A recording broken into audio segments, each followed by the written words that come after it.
Letter 5. Be determined to compete. I do not go into war, but I destroy competitors. Life is full of ups and downs, and we may not always come out on top. However, even in defeat, it's important to maintain our dignity and lose gloriously. We should never rely on crutches to support us, but rather stand strong on our own 2 feet. Remember, there is no shame in admitting defeat, but there is in surrendering without a fight. We must be willing to stand up for what we believe in and fight for our dream, no matter how difficult the battle may seem. February 19, 1901. Dear John, I have bad news to tell you that Mr. Benson passed away last night. I am very sad. Mr. Benson is an old rival and one of my few admired opponents. I am deeply impressed by his outstanding talent, tenacious will, and grace. To this day, I still remember the joke he made with me after our alliance. He said, "Mr. Rockefeller, you are a brilliant predator who is not soft-hearted.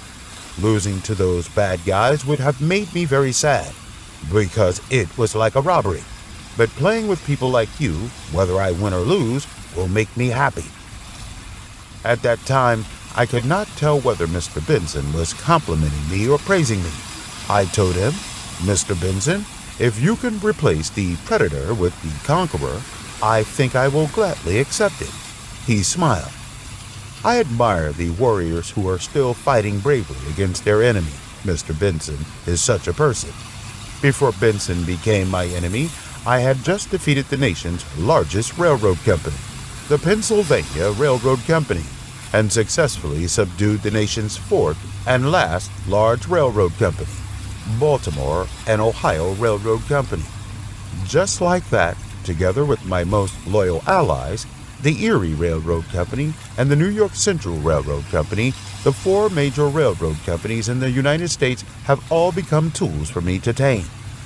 At the same time, Standard Petroleum Oil's pipelines extended bit by bit into the oil field, giving me absolute control over all major oil pipelines, connecting oil wells and railroad trunk lines.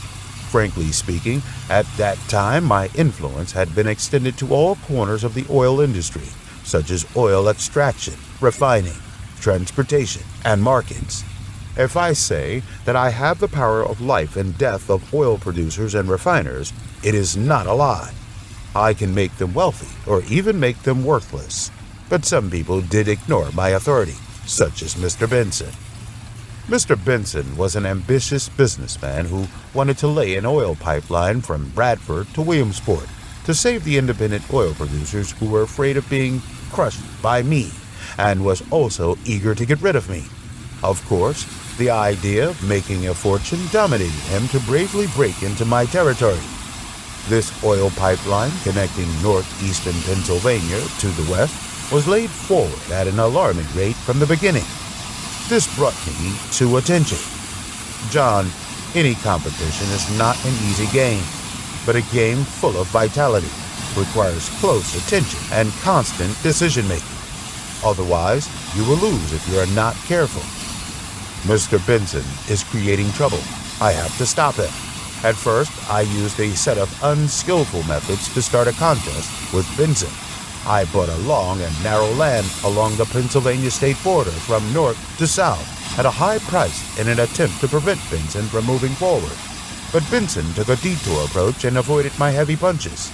As a result, I became an inactive landlord and instead helped the farmers there become rich overnight. Then I used the power of my allies and asked the railway company to never let any oil pipelines cross their railways. Benson did the same and successfully broke through again. Finally, I wanted to use the power of the government to stop Benson, but without success. As I watched Benson become a hero, I know that I have encountered a tough enemy to conquer, but he cannot shake my determination to compete, because the 110-mile pipeline is my biggest threat. If I let the crude oil flow there unimpeded, they will also acquire the supply line to New York.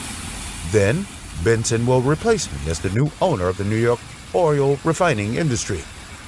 Concurrently, I will also lose ownership over the Bradford oil field. This is something I cannot allow. Of course, I do not want to push them to the brink of desperation and trap them. My real goal is to get what I want without paying too high of a price. I can't let Benson come here and destroy the market that I built with all my efforts. This is my life's effort. So, when the Benson's company was about to start surging, I proposed to buy their stock. Unfortunately, they refused. This angered many people. Mr. O'Day, who was overseeing the company's pipeline transportation business, wanted to destroy it to punish those who did not know better. I despise such an evil idea, as only incompetent people will use such undesirable methods. I told O'Day, "Kill your stupid idea. I never thought I would lose, but even if I lose, the only thing I should do is to lose gloriously. If anyone can play tricks behind his back without being caught, he will almost certainly gain a competitive advantage. However, evil and unethical behavior is very dangerous. It will make him lose his dignity, and he may even go to jail. Any deceptive and unethical behavior cannot be sustained and cannot be a reliable corporate strategy. This only destroys the present situation, which will make the future increasingly difficult and even impossible to gain another opportunity. We must pay attention to rules, because rules can create relationships. Relationships will bring long-term businesses. Good transactions will create more transactions. Otherwise, we will end our good luck in advance. As far as my nature is concerned, I do not meet competition. I destroy competitors. But I do not need a bright victory. I want to win it good, thorough, and decent. Just as Benson was proud and enjoying his success, I launched a series of offensives that made him difficult to parry.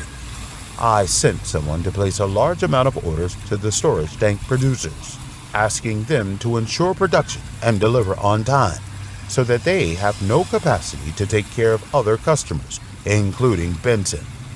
Without storage tanks, oil producers can only dump the crude oil that they produce into the wilderness.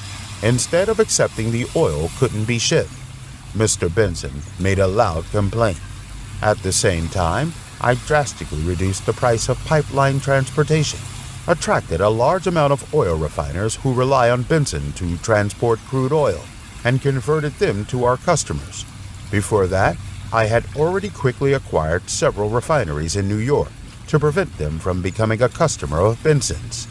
An excellent commander will not attack a bunker that has nothing to do with him, but will try his best to destroy the bunker that is strong enough to destroy the city.